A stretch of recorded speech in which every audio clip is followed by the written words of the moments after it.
Hi guys, welcome back to another video. Guys, ಇವತ್ತು Sunday, so workout ಇಲ್ಲ ಇವತ್ತು. So rest ತಗೊಳ್ತಾ ಇದ್ದೆ. ಏನು ಮಾಡು ಅಂತ ಹೇಳೋದಕ್ಕೆ ಮನೇಲಿ ಸ್ವಲ್ಪ ಕೆಲಸ ಇತ್ತು. ಒಂದು ಸ್ಟ್ಯಾಂಡ್ ಮನೆಯಲ್ಲಿ ತುಂಬ ದಿನದಿಂದ ಹೇಳ್ತಾಯಿದ್ರು ಈ ಸ್ಟ್ಯಾಂಡನ್ನು ಕ್ಲೀನ್ ಮಾಡಬೇಕಂತ ಹೇಳಿ. ಸೊ ಇವತ್ತು ಈ ಸ್ಟ್ಯಾಂಡನ್ನು ಕ್ಲೀನ್ ಮಾಡುವಂತ ಹೇಳಿ ಅಂದ್ಕೊಂಡೆ. ಓಕೆ, ಮಾಡಿದ್ದು ಅದರಲ್ಲಿ ನಾವು ತಿಳ್ಕೊಂಡಾಗ ಅಷ್ಟೇನು ಕಷ್ಟ ಇರಲಿಕ್ಕಿಲ್ಲ ಅಂತ ತೊಳೆದು ಅದನ್ನು ವಾಶ್ ಮಾಡಲಿಕ್ಕೆ ಸ್ಟಾರ್ಟ್ ಮಾಡಿದ ಮೇಲೆ ಗೊತ್ತಾಯಿತು ಎಷ್ಟು ಕಷ್ಟ ಇದೆ ಅಂತೇಳಿ.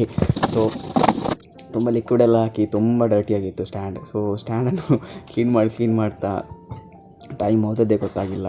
ಮತ್ತು ಅದನ್ನು ಕ್ಲೀನ್ ಮಾಡುವಾಗ ಯಾವತ್ತೂ ಕ್ಲಿಯರಾಗಿ ಕ್ಲೀನ್ ಮಾಡಬೇಕು. ಸ್ವಲ್ಪ ಜೆಲ್ಲೆಲ್ಲ ಹಾಕಿ ಈ ಪಾತ್ರೆಗಳು ಜೆಲ್ಲೆಲ್ಲ ಹಾಕಿ ಮತ್ತೆ ಚೆನ್ನಾಗಿ ಕ್ಲೀನ್ ಮಾಡಿಬಿಟ್ಟು ತುಂಬ ಟೈಮ್ ಆಯಿತು ಈ ಸ್ಟ್ಯಾಂಡನ್ನು ಕ್ಲೀನ್ ಮಾಡೋದು. ಯಾಕಂದರೆ ನಮ್ಮ ಮನೆ ಓಲ್ಡ್ ಸ್ಟ್ಯಾಂಡ್ ಆಗಿತ್ತು.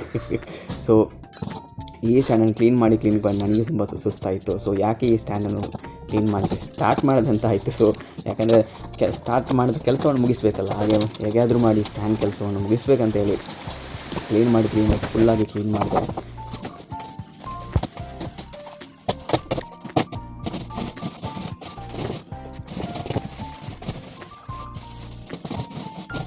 ಫೈನಲಾಗಿ ಸ್ಟ್ಯಾಂಡ್ ಕ್ಲೀನ್ ಮಾಡಿ ಆಯಿತು. ಮತ್ತೆ ಅದಕ್ಕೆ ನೀರೆಲ್ಲ ಹಾಕಿ ಅದನ್ನು ಕ್ಲೀನಾಗಿ ತೆಗೆಯುವಾಗ ಒಂದು ಸ್ಯಾಟಿಸ್ಫೈ ಸಿಕ್ಕಿತ್ತು. ಅದಕ್ಕೆ ಹೇಗೆ ಇದ್ದ ಸ್ಟ್ಯಾಂಡನ್ನು ಈ ಥರ ಇಷ್ಟ ಆದರೂ ಒಂದು ಶೇಪಿಗೆ ಬಂತಲ್ಲ ಅಂತ. ಯಾಕಂದರೆ ಫೈನಲ್ ಔಟ್ಲೆಟ್ ನೋಡಿ. ಸೊ ಹೇಗಿದೆ, ಚೆನ್ನಾಗಿ ಕ್ಲಿಯರ್ ಆಗಿದೆ ಅಂತ ತುಂಬ ಸ್ಯಾಟಿಸ್ಫೈಡ್ ಆಯಿತು ಇದನ್ನು ಕ್ಲೀನ್ ಮಾಡಿದ ಮೇಲೆ. ಸೊ ನೀವು ಕೂಡ ನಿಮ್ಮ ಮನೆಯಲ್ಲಿ ಯಾವುದೇ ವರ್ಕ್ ಮಾಡುವಾಗ ಲೇಸಿನೆಸ್ ತೋರಿಸಬೇಡಿ. ಪ್ಲೀಸ್ ವರ್ಕ್ ಮಾಡಿ, ಮನೆಯಲ್ಲಿ ಹೆಲ್ಪ್ ಮಾಡಿ. Thank you.